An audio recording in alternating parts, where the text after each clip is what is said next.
Hvala predsjedniče, uvažene koleginice i kolege, poštovana gospodo tužioci, uvaženi predstavnici medija, sve vas srdačno pozdravljam. Ja ću više zbog javnosti nego zbog toga kako ćemo mi danas ovdje se opredjeljivati po ovim tačkama dnevnog reda, jer je to naše Ustavom zagarantovano pravo, objasniti par činjeničnih stvari koje javnost ima pravo da zna, a vezane su za ovaj slučaj i na osnovu toga vjerujem da će i javnost suditi o opravdanosti ovog zahtjeva.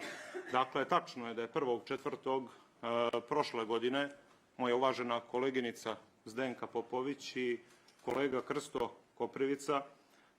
da su krenuli prema Žabljaku iz humanitarnih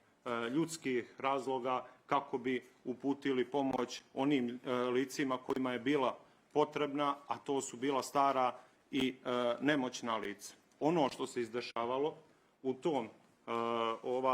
nekom periodu stvari stoje na ovaj način. Prije svega išli su koleginica Popović i kolega Koprivica putničkim automobilom i u Bogetićima ih je legitimisala i zaustavila ih prva policijska patrola koja je od njih tražila potvrde za međugradski saobraćaj. Vidjeli su da oni posjeduju tu potvrdu, također imali su maske, imali su rukavice, imalo je sve ono što je bilo propisano u tom momentu, odnosno one mjere koje su tada bile na snazi. Druga policijska patrola ih je legitimisala na ulazu u Žabljak i također je tražila svu ovu potrebnu dokumentaciju koju su oni dostavili i naravno pitali su zbog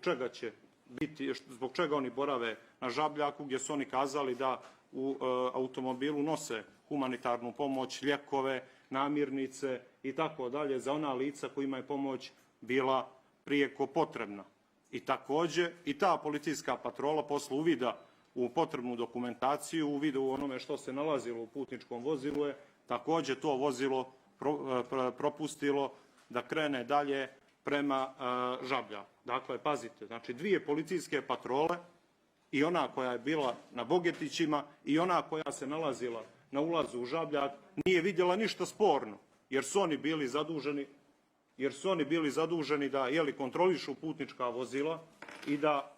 vide da li je sve u skladu sa važećim propisima, nije vidjela ništa sporno.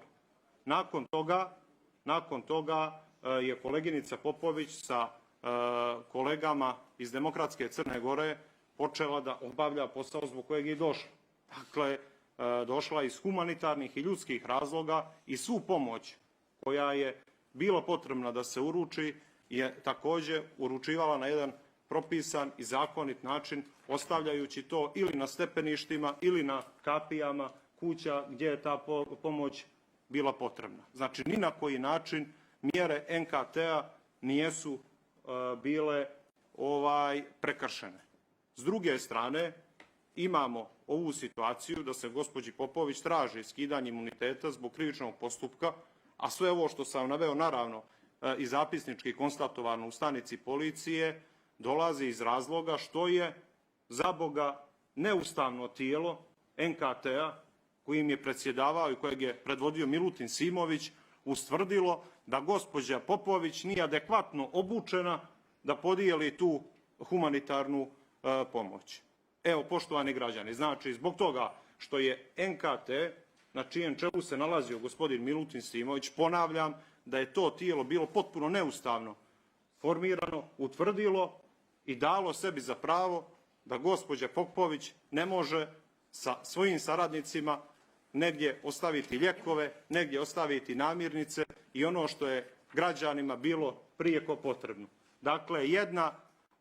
akcija gdje je bilo pitanje spašavanja ljudskih života u momentu kada je međugradski saobraćaj bio zabranjen, kada ste imali situaciju da je cijela Crna Gora bila u blokadi zbog korone krize, je pretvorena u jedan politički montirani slučaj. Mislim da je svakom građaninu Crne Gore jasno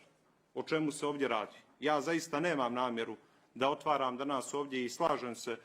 gospodine Zogoviću, da nećemo administrativni odbor pretvarati u sudnicu, ali sam bio dužan da građanima Crne Gore objasnim zbog čega se danas traži od gospode iz tužilaštva skidanje imuniteta koleginici Zdenki Popović. Zbog toga što je dijelila lijekove, namirnice i ono što su građani Crne Gore tražili, jer vjerovatno da su tadašnje službe Milutinovog NKT-a radile svoj posao kako treba, ne bi bilo ni potrebe za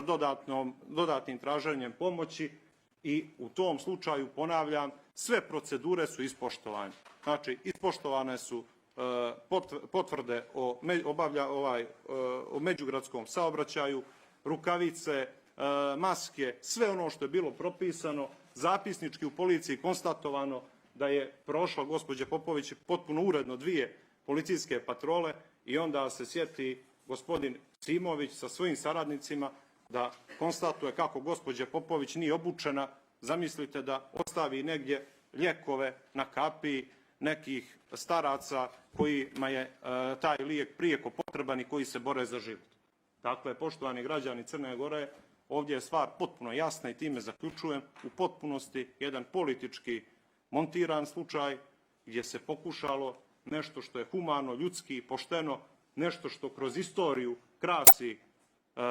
Crnu Goru bez obzira na sve njene razlike koje ima, da se pretvori u jedan politički montiran slučaj. Dakle, apsolutno, što se mene tiče, nemam potrebe više da obrazlažem, ali sam, predsjedniče, bio dužan samo par činjeničnih stanja, a sve ovo što sam ja kazao, poštovani građani i koleginici i kolege, možete provjeriti, jer ovo sve zapisnički konstatovano u upravi policije Žabljak.